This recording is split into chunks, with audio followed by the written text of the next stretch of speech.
a clone of Superman and Lex Luthor designed by Project Cadmus. As a hybrid Kryptonian, he also has the same powers as the Man of Steel. He is also one of the members of the Teen Titans. He is Conner Kent, also known as Superboy. I am the Markman, and today we're going to unbox and review McFarlane's Multiverse figure of Superboy. So this is a collector edition platinum version. This is not my usual background during intros, but because my toy room is being fixed, it's quite messy. But as they say, life goes on, and collecting toys is part of my life, so reviews will go on. So are you ready? Then welcome to the Markverse.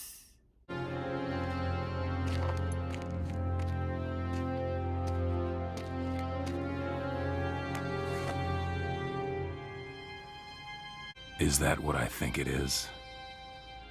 He doesn't like being called an it. I'm Superman's clone.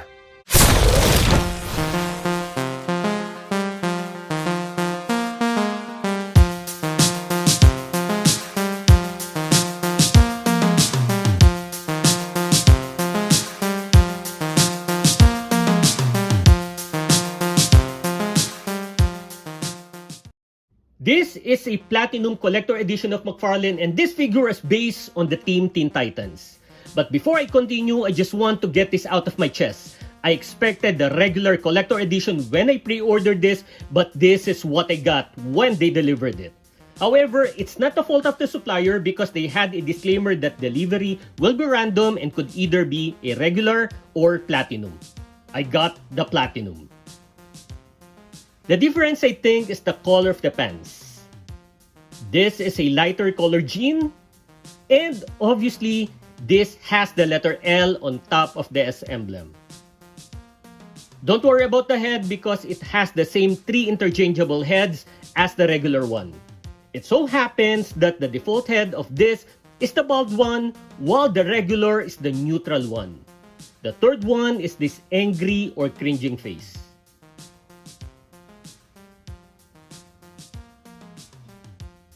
All 3 have good head sculpt. Now, at first I was disappointed because I wanted the regular one that only has an S and does not have a very noticeable L. Then I thought, this is not concept art. Its design, it's authentically based on the comics. Again, Conner Kent is a clone made from the DNA of Superman and Lex Luthor, and in Teen Titans Volume 3, number 24, something triggered the head of Conner, which is the thought of having Luthor's DNA that he shaved his head, carved the letter L, impliedly means Luthor, and red energy came from his eyes. All of this are seen in this figure. So, because of this, I felt that I was getting 2 figures for the price of 1 because this is the same Superboy as the regular figure and I could just use the other heads when displaying it, which I will. So, from being disappointed, I felt glad that I got this Platinum version instead. Since we are talking about the interchangeable heads, let's start with that and continue talking about its accessories. As you can see, this has a translucent energy effect coming out of his eyes. And it's bendable. But as I said earlier, I'm not going to use this one. I think I will use this angry or cringing face. So let's remove this default one.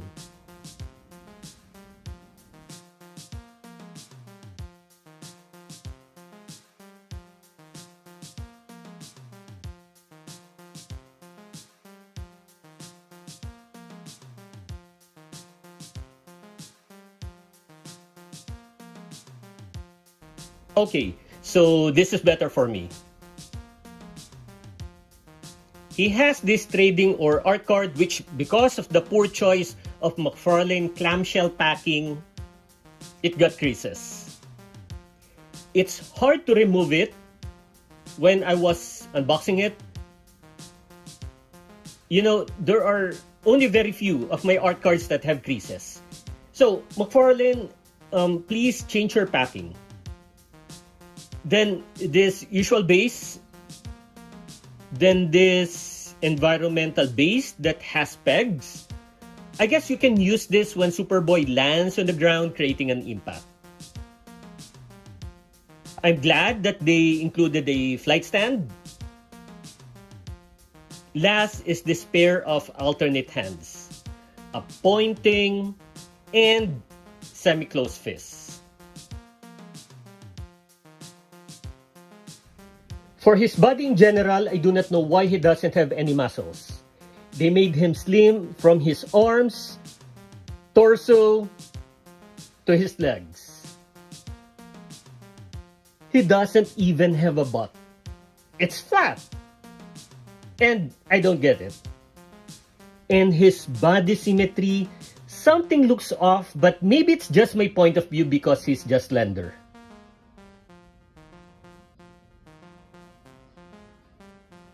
His elbow is the worst. Not the articulation, but the design. First, the pins. It's so patent because these are skins and they burrow. It's deep. Then these V-shapes are so ugly. During one of my videos before, I said I like his costume in the comics or animated series because I see him as badass for wearing a black shirt with the Superman symbol and jeans. It's simple, it's unique, and I just like it. For this figure, I like how they painted the shirt, pants, and the S emblem. But they should have colored the L the same as his skin because that is already his skin. I appreciate the details of his belt and the wrinkles of his jeans, but I hope they lessen the wrinkles of the bottom part of his shirt because it doesn't match the upper part, which has very few wrinkles.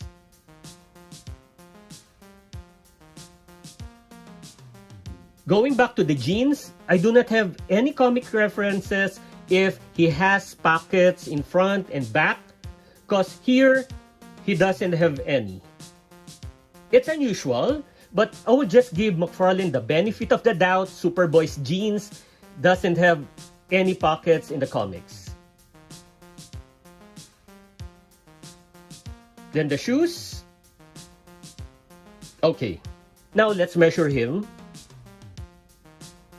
He is around 7¼ inches. For the articulation, starting with the head, down, up, side to side. Then the arms, lateral raise, forward, back, bicep swivel, double jointed elbow, full wrist motion. For the torso, we can crunch it forward, back, side to side. Then we have waist swivel. Then the legs, sideways, good, forward, back,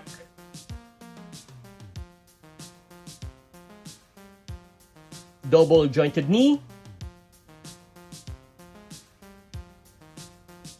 full ankle motion, toe articulation. Then the comparison, starting with the characters where he got his DNA, Superman, and Lex Luthor. I have used his bald head.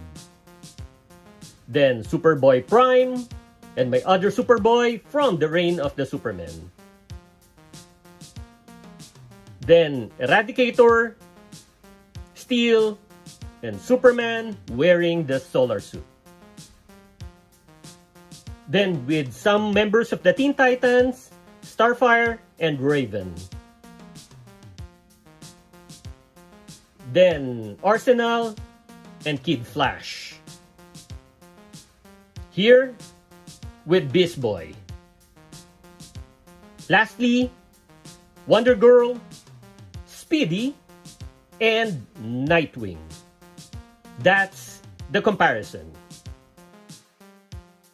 I have been hoping for this figure for a long time because first, I like his simple costume in the comics, and my likeness was amplified when I watched him in the Young Justice animated series. Second, because I am collecting the members of the Teen Titans. When it comes to the design, there are ups and downs.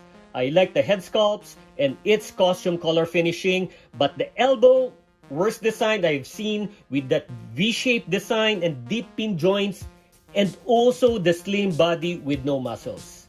I am not saying give him big muscles, but at least muscles we can see. The jeans and the upper part of the shirt I like, but the lower part of the shirt I don't like because of it having too many wrinkles not matching the upper part. I appreciated the 3 heads, the 2 bases, which the environmental base is one of them, the pair of alternate hands, and the flight stand, which I always love to have. For the articulation, my main issue is the head that I cannot tilt back, hence I cannot let him look up. If I can just say one sentence about this figure, McFarlane can do better. So, if you enjoyed the video, click the thumbs up button, please subscribe to my channel, and don't forget to push that notification button since I publish new videos every week. Again, I am the Markman, thank you for visiting the Markverse, and always remember to pay it forward with kindness.